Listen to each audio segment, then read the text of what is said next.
समर्थ गुरु रामदास जी का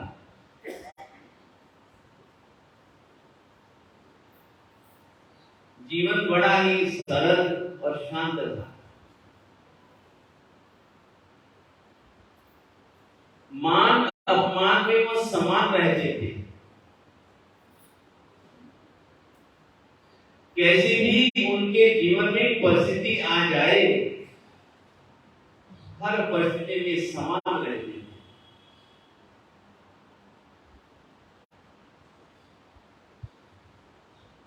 और वैसे भी हमारे भगवान कहते हैं, सामायिक का मतलब ही यही होता है। सामायिक का मतलब ही यही होता है कि हमारे जीवन में समता का भाव आता है। कषाय के भाव कम होते रहे और समता का भाव हमारे जीवन में आता रहे। उनके जीवन में भी इसी प्रकार की उनकी मनोवृत्ति थी। अपना नित्य कर्म करने के बाद, पूजा पाठ करने के बाद फिर वह भोजन के लिए, भिक्षावृत्ति के लिए निकलते थे। और उनके जीवन का नियम था कि 5 घर से ज्यादा नहीं जाना।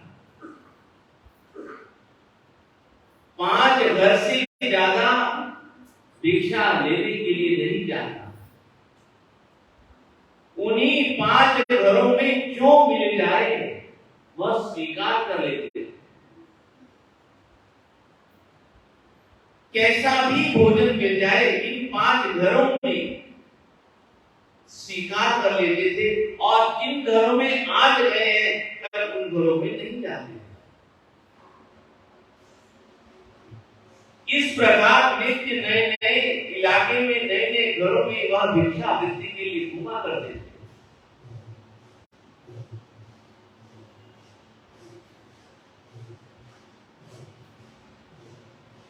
एक दिन किसी के यहां पर भिक्षावृत्ति लेने के लिए पधारे।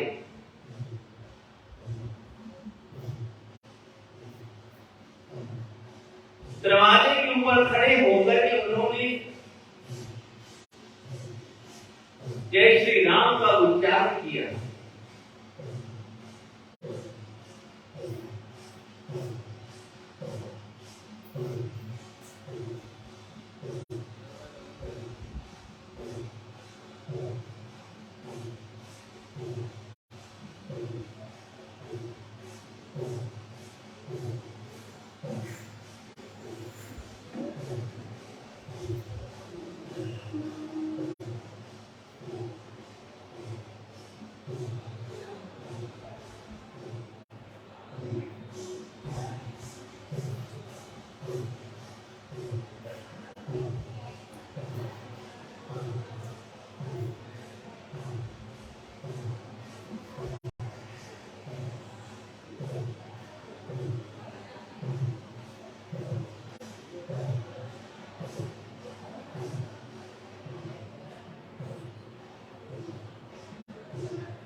उपस्वी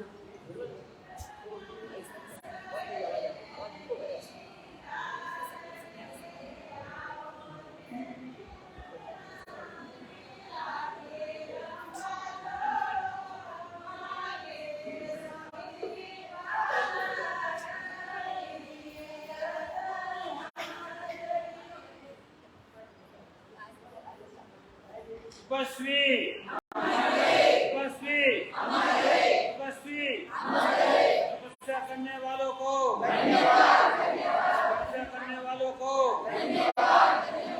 तपस्या करने वालों को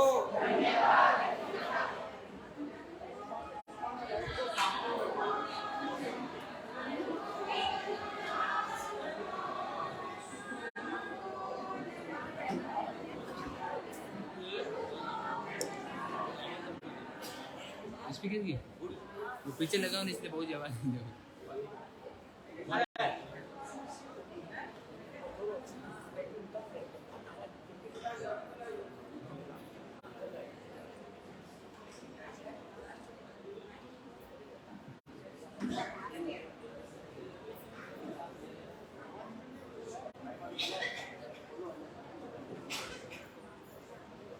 हेलो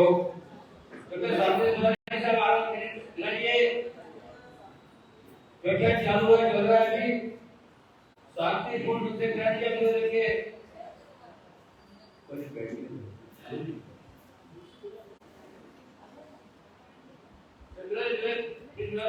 हम उल्टी बैठ गए।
तो समर्थ गुरु रामदास जी ने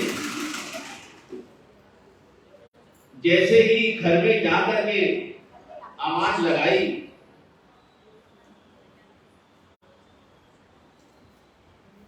लेकिन उस समय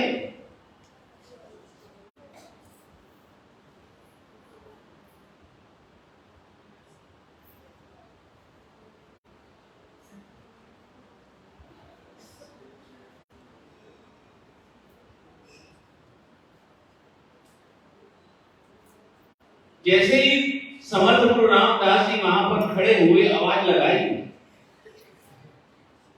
लेकिन घर के हालात कुछ अलग तरह के थे।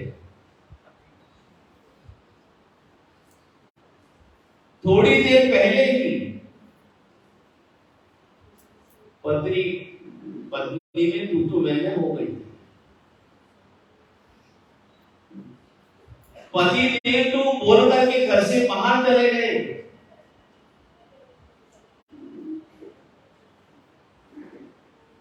लेकिन पत्नी अभी भी गुस्से में थी। लेकिन स्वामी जी को क्या मालूम कि घर में ऐसा माहौल बन चुका है। और जैसे ही उन्होंने आवाज लगाई, गुस्से में चाहे कोई भी हो, अपना विवेक तो खो ही देता है।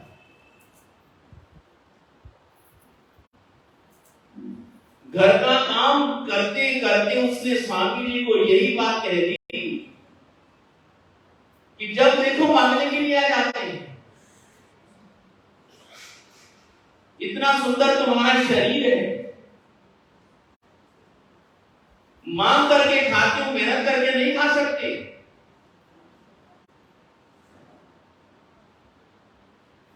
मांगने के लिए आ जाते हैं। चले जाओ यहां से, मेरे पास में कुछ भी नहीं है।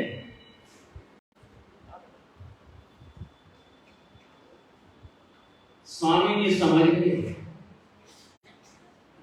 उन्होंने कहा कि माता जी,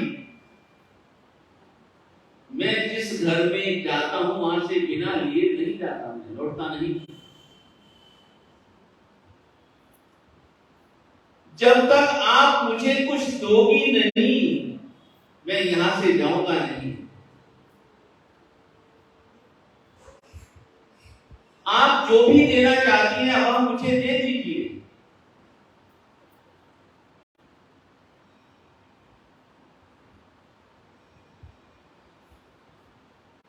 उस समय वह अपने घर का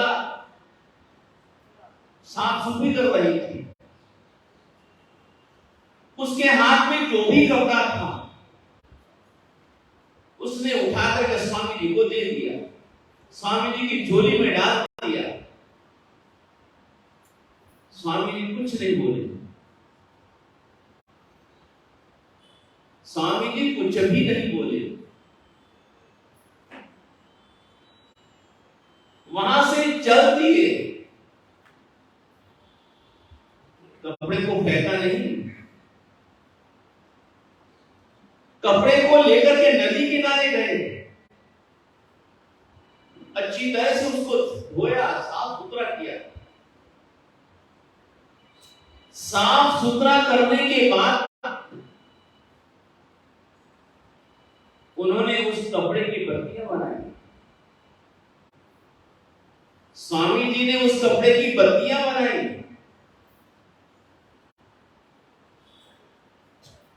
जैसी वहां मंदिर जी में बत्तियां बना करके दीपक जला रहे थे, परमात्मा से प्रार्थना कर रहे थे, दुआ मांग रहे थे, लेकिन आखिर यह भी एक प्रत्युत्तर होता है, यह भी एक जवाब होता है। कभी भी आप अजमा करके देख लो, कोई भी व्यक्ति यदि सामने यदि गुस्से में है, क्रोध में है, उस समय यदि आप बिना उसको जवाब दिए वहां से निकल जाते हो तो उस व्यक्ति का गुस्सा जल्दी से ठंडा हो जाता है, वह जल्दी से शांत हो जाता है। थोड़ी ही देर के बाद जैसी वह महिला शांत हुई, उसने अपने मन में सोचा, मन में विचार किया कि मैंने जिंदगी में बहुत बड़ी गलती कर दी है, बहुत बड़ी भूल कर दी है। मुझे संतों के साथ में ऐसा बर्ताव नहीं करना चाहिए था। उसके मन में स्वतः ही पश्चाताप होने लगा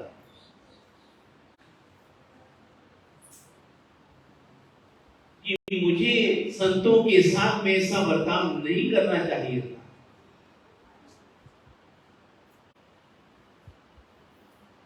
उसी समय सारे काम छोड़ करके संतों को ढूंढते ढूंढते ढूंढते ढूंढते ढूंढते ढूंढते मंदिर जी पे पहुंच जाती है। जैसे ही वहां मंदिर जी में पहुंचती है, देखती है कि स्वामी जी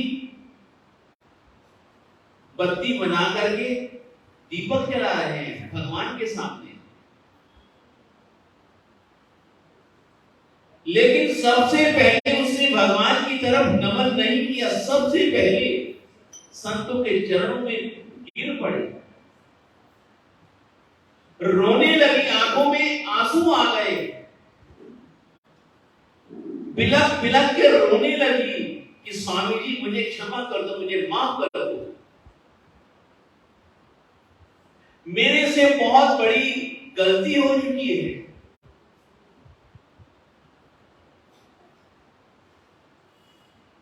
मुझे आपके प्रति ऐसा व्यवहार नहीं करना चाहिए था, स्वामी जी मुझे क्षमा कर दो, स्वामी जी मुझे क्षमा कर दो। उसने कहा कि भगवती कोई बात नहीं,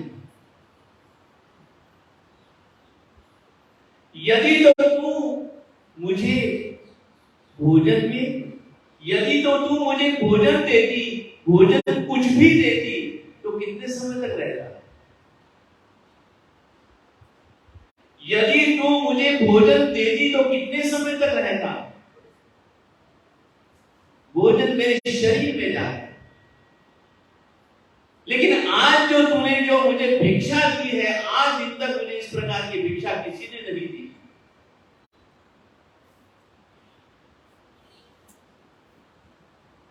कपड़े को मैंने साफ किया, कपड़े को धोते समय, कपड़े को साफ करते समय मेरे मन में यही एक ख्याल था, मैं कपड़ा नहीं धो रहा हूं, मैं तेरे पाप धो रहा हूं। हे भगवान, हे परमात्मा,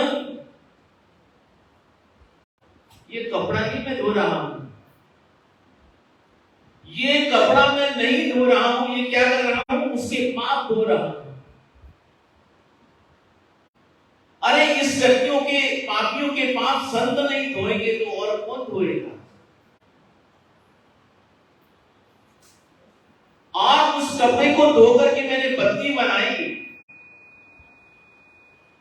और भगवान के सामने मैंने उस बत्ती को प्रज्वलित किया। जैसे भगवान का मंदिर, जैसे भगवान का घर ऊर्जावान प्रदीप्त हो चुका है, उजाला उजाला हो चुका है, हम भगवान से यही प्रार्थना करें कि भक्तों के जीवन में भी इस प्रकार का उजाला हो जाए, भक्तों के जीवन से भी इस प्रकार के पाप समाप्त हो जाए। यदि तूने मुझे खाने के लिए भोजन दिया होता तो कितने समय तक रहता मेरे शरीर से?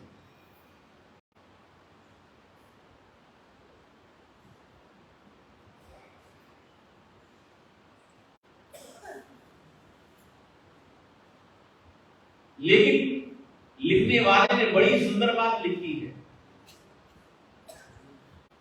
जो करे क्रूर प्रहार, जो करे क्रूर प्रहार, संत करे उन्हें प्यार। जो करे क्रूर प्रहार, संत करे उन्हें प्यार।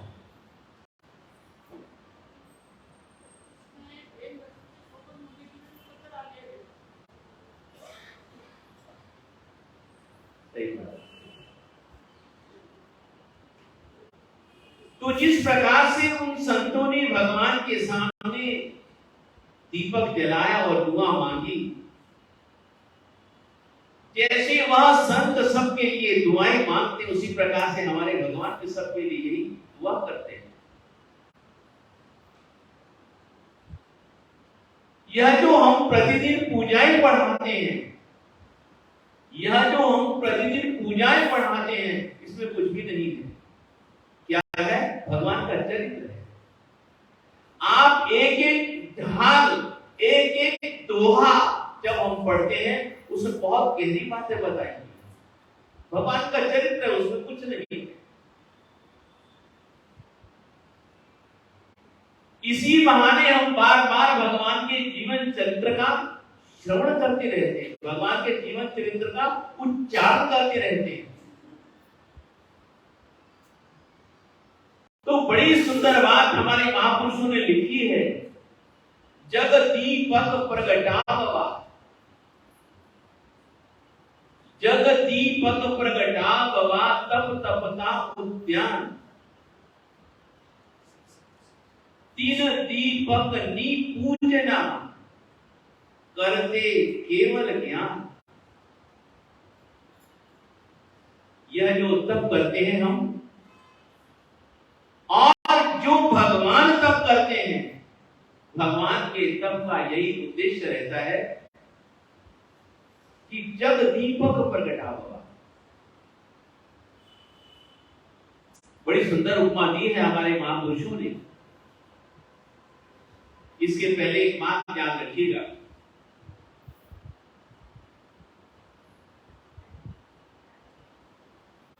कि हमारे भगवान के बहुत ही सुंदर विशेषण है।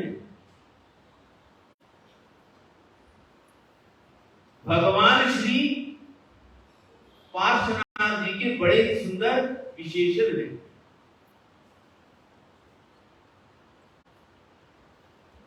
कल मैंने चंद बातें निवेदन की, लेकिन आज कहता हूं बड़े ही सुंदर विशेषण है।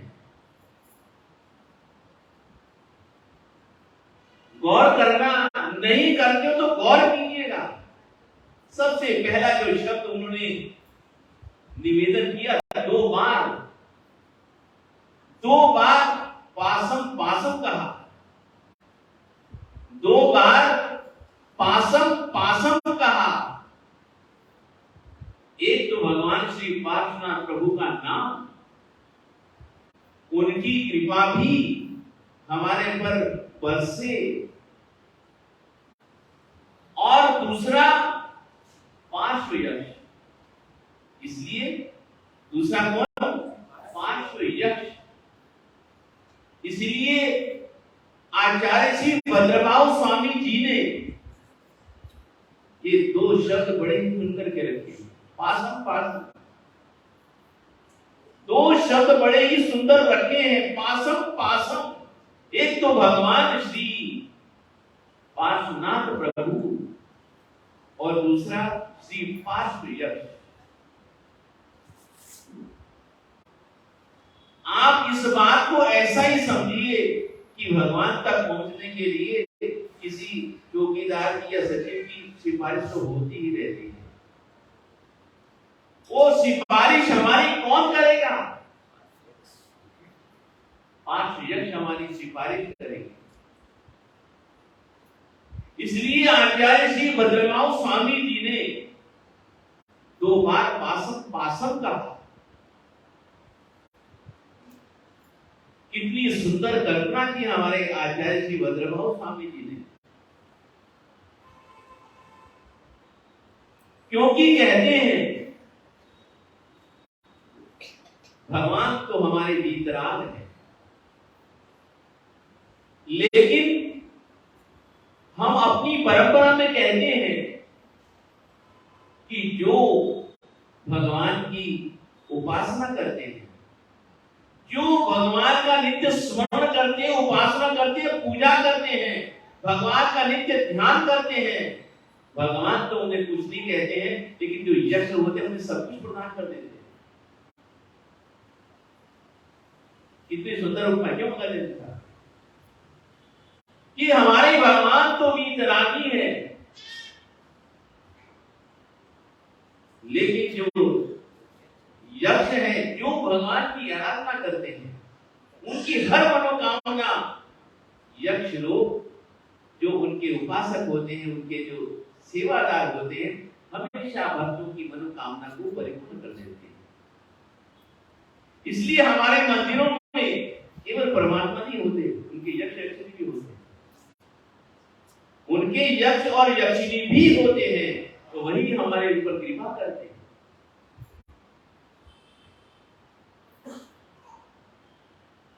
हम उन्हें भी नमन करते हैं, उन्हें भी वंदन करते हैं, तो उन्हें भी वंदन करते हैं।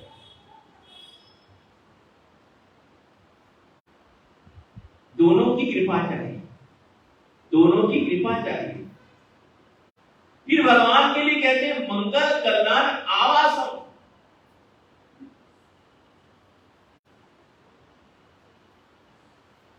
मंगल और कल्याण, मंगल और कल्याण दोनों ही चाहिए हमें।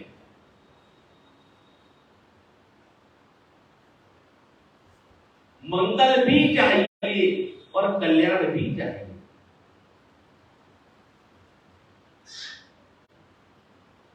जो पार्थ प्रभु की आराधना करेंगे उन्हें जीवन में मंगल भी होगा तो कल्याण भी होगा।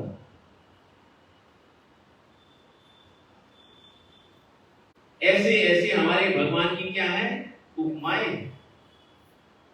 जगदीश, ऐसे ऐसे हमारे भगवान की उपमाएं हैं। जितना जितना हम इसका चिंतन करते हैं, फिर बड़ी सुंदर ये बात कही है पावंती न दुख दो बच्चों नरत्रियेषु, अरे वह न तो नरक में जाएगा न त्रियज गति में जाएगा, ऐसे हमारे भगवान हैं।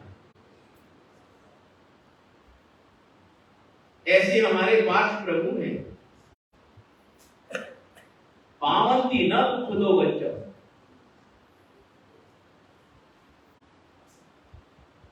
लेकिन आप निवेदन करूं, आप तो भगवान का स्मरण ही करना, उनकी आराधना ही करना, उनसे मांगना करना, क्योंकि वो बहुत ज्यादा दे देते हैं।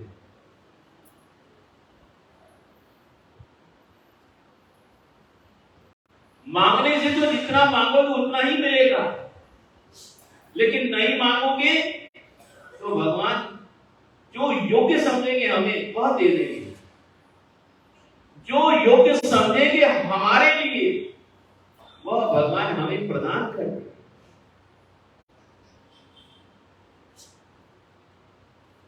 भगवान कैसी कृपा करते हैं ये तो वही जानते हैं।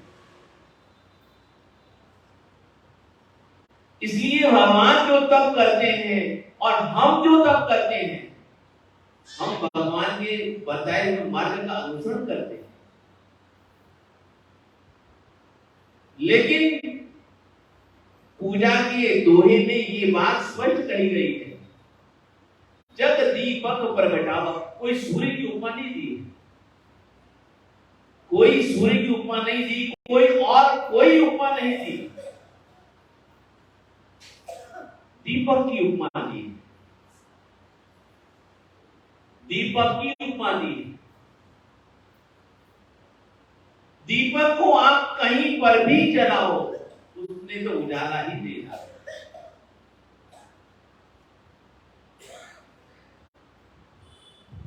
दीपक से दीपक जलाया जा सकता है, दीपक से दीपक जलाया जा सकता है, सूर्य से सूर्य प्रकट नहीं किए जा सकता है। दीपक को उठा करके आप कहीं पर भी ले जा सकते हैं, लेकिन सूर्य तो जो उसका रास्ता तय है वो तो उसी रास्ते के ऊपर चलेगा। उत्तरायण तो उत्तरायण, दक्षिणायन तो दक्षिणायन। इसलिए हमारे आचार्य श्री भद्रबाहु स्वामी जी ने बड़ी सुंदर उपमा, जग दीपक प्रगटावा तब तपता उद्यान। भगवान जो तप करते हैं ये जगत के अंधकार को दूर करने के लिए करते हैं। इसलिए जग शब्द रखा। क्या शब्द रखा? जग शब्द रखा कि जगत के अंधकार को दूर करने के लिए भगवान क्या है? दीपक के समान। जितने भी दीपक जलाएंगे दीपक की रोशनी कम नहीं होगी, दीपक की रोशनी तो उतनी की उतनी ही रहेगी। कहीं पर भी ले जाओ आप भटकोगे नहीं, आप भटकोगे नहीं, आपको रास्ता नजर आता रहेगा, आपको रास्ता नजर आता रहेगा। इसलिए बड़ी सुंदर उपमा हमारे आचार्य श्री भद्रबाहु स्वामी जी ने दी कि हे परमात्मा आप तो ऐसे हो।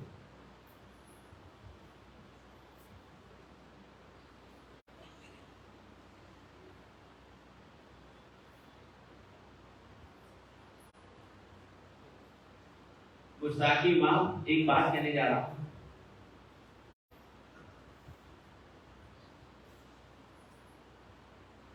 हमारी इस परंपरा में ये बात कही जाती है, सनातन परंपरा में, और आपके दिलों में भी ये शायद कल्पना होगी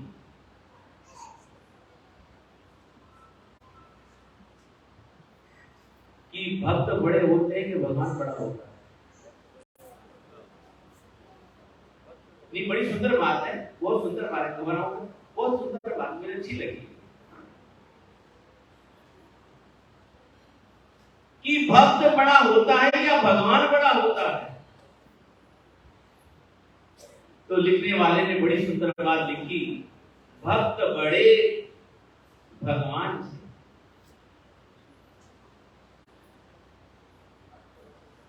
भक्त बड़े भगवान से कहते वेद पुराण। भक्त बड़े भगवान से कहते वेद पुराण, सेतु बांध रघुवर गए, लांघी गए हनुमान। बात क्या लाई? भक्त बड़े भगवान से कहते वेद पुराण, सेतु बांध रघुवर गए, लांघी गए हनुमान। प्रभु श्री राम जी तो पुल के ऊपर से लंका में पहुंचे और हनुमान जी तो कूद करके पहुंच गए। अब आप स्वयं बताओ कि भगवान बड़े के भक्त बड़े? कितनी सुंदर बात लिखी। लेकिन जब हम भी परमात्मा का अवलंबन लेते हैं, सहारा लेते हैं, तो जरूर हमारे में भी शक्तियां प्रकट होती हैं।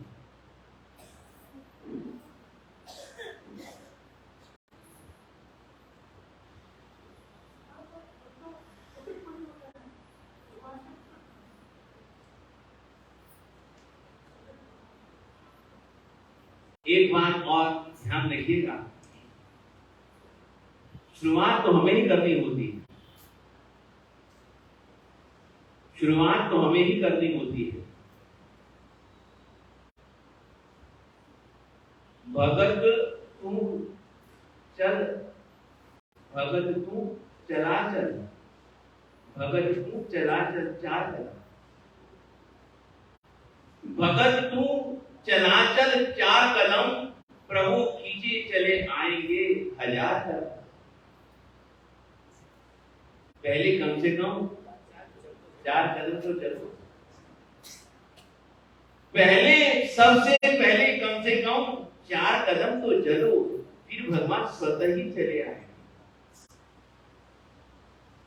हम लोग चार कदम भी न चले फिर तो भगवान कैसे आए? इसलिए शुरुआत तो पहले किसको करनी होती है? भगत को ही करनी होती है।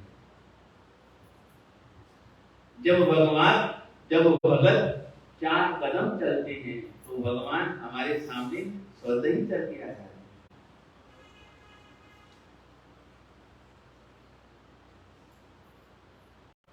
एक भगवान का विशेषण है, बड़ा ही सुंदर विशेषण है, कप पाए। भगवान का बड़ा ही सुंदर विशेषण है, कप पाए।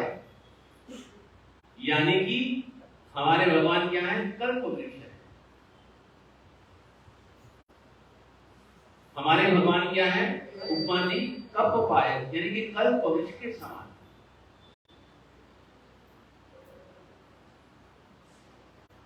एक उपमा ली भगवान के लिए चिंतामणि। इसी में ही स्तोत्र पाठ में आता है चिंतामणि। कितने कितने सुंदर शब्द। और फिर अंतिम पंक्ति में बड़ी सुंदर बात कही गई है। हर भक्त को ऐसी कामना करनी चाहिए। हर भक्त को ऐसी ही कामना करनी चाहिए। भवे भवे तुम्ह चलानंद। इस भव में नहीं, भवे भवे। क्या शब्द लिखा? भवे भवे। इस भव में नहीं, भव में। जब तक मेरे भवों का अंत नहीं हो जाता है तब तक हे प्रभु आपकी सेवा करें।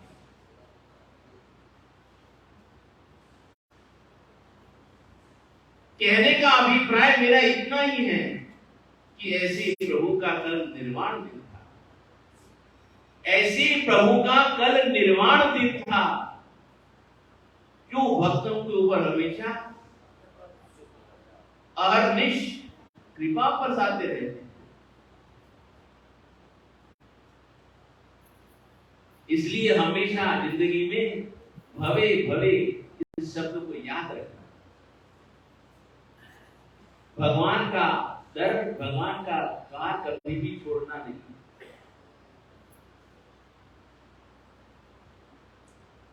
थोड़ा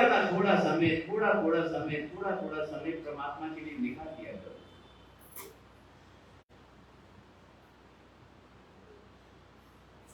आप थोड़ा करोगे, भगवान ज्यादा करेंगे। इसलिए हमेशा इस बात का हमेशा याद रखिएगा कि परमात्मा के द्वार को कभी भी छोड़िएगा नहीं।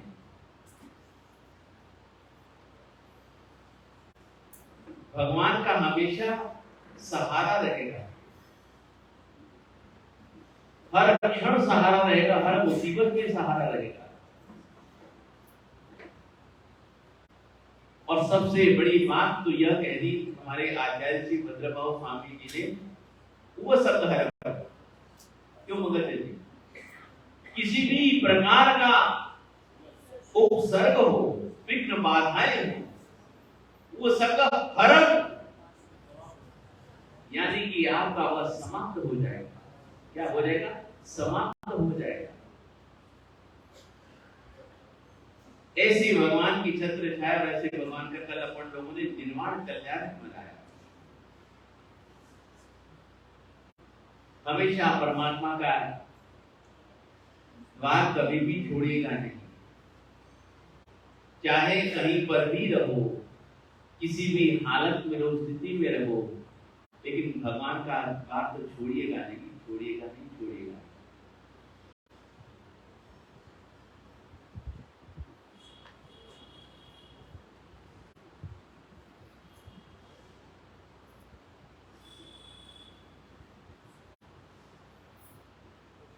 अब दुनियादारी की हालत स्थिति तो आप जानती,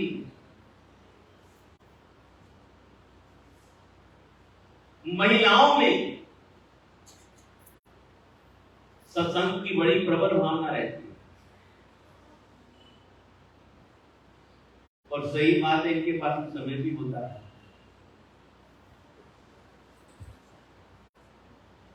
भावना भी होती है, भावना भी होती है, समय भी होता है, सब कुछ होता है।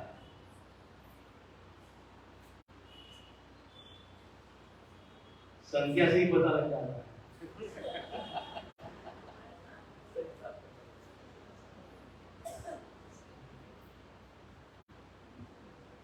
तो श्रीमती जी सत्संग में गई, घर में आने के बाद उन्होंने श्रीमान जी से कहा कि आज मैं सत्संग में गई थी, संतों ने ये बात कही है कि स्वर्ग में पति पत्नी इकट्ठे नहीं रहते। तो पतिदेव बोले, श्रीमान जी बोले, अरे भागवंती, इसीलिए तो उसको स्वर्ग कहते हैं।